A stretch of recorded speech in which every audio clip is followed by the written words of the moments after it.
سمكة حرة مع رز بالصيادية، حمسة الربيان وطراطور. بس أول شيء راح نكود كل الأشياء بالخلاط، ثوم وجوز، دبس فليفلة وشوية معجون طماطم، ودبس الرمان، زيت زيتون، وفوقهم ليمون نعصره، وفوقهم الملح والفلفل الأسود والبابريكا والدارسين والكمون والكزبرة. نحطهم كلهم ونشغل الخلاط. صار عندنا هذا المعجون. نجيب سمكتنا نحطها بصينية نسوي فيها شقتين.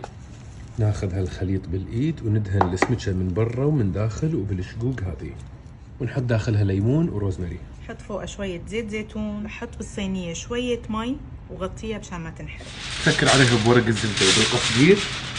بنسكرها كتير منيح مشان احبس البخار، وبالفرن من نص ساعة ل40 دقيقة. بعدين نسخن سمنة وزيت زيتون، وفوقهم البصل.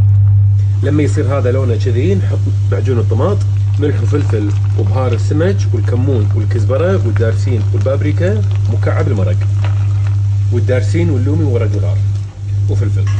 قبل ما يحترق بشوي مي. مي.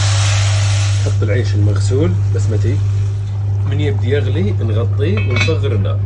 حق الربيان نبي زيت زيتون، بصل وثوم، فوقهم ملح وفلفل اسود، شبت وكزبرة، ليمون نشيلهم، شوية زيت زيتون، وفوق الربيان، فوق نحط كمون وكزبرة ونرجع. هذا جاهز. بس صوص الطراطور، طحينة وثوم وملح وكمون، أنا بحط شوية زيت زيتون، ليمون، شوية بقدونس وماي، يعتمد انتو شلون تبون يصير القوام. ونخلط لذيذ، بس القوام يحتاج ماي اكثر. ايه بس رجعتني لايام سوريا. ممكن نزيد ليمون وثوم بعد. شو رايك نزود ثوم؟ انا وياك بنحب الثوم. اكيد ألذ راح تصير. صلصة لذيذة، بس ناقصها تصير شوية باردة. ايه احنا بنحطها بالبرد. خليها بالثلاجة؟ انا نفسها بستخدمها نفسها للفلافل. نفس الشيء. نفسها لسندويشة الفلافل.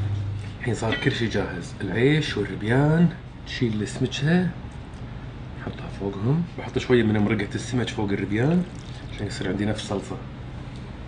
حبيت لمساتك. ونوزعه بعد ما خلطنا، وفوقهم البصل المقلي، صنوبر محمر. بسم الله.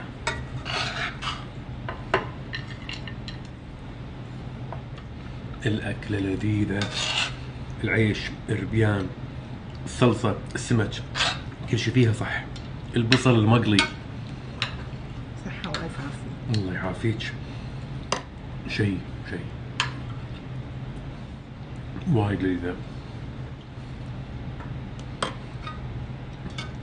أنا ماني قادر أوقف، بزيد كل شوي.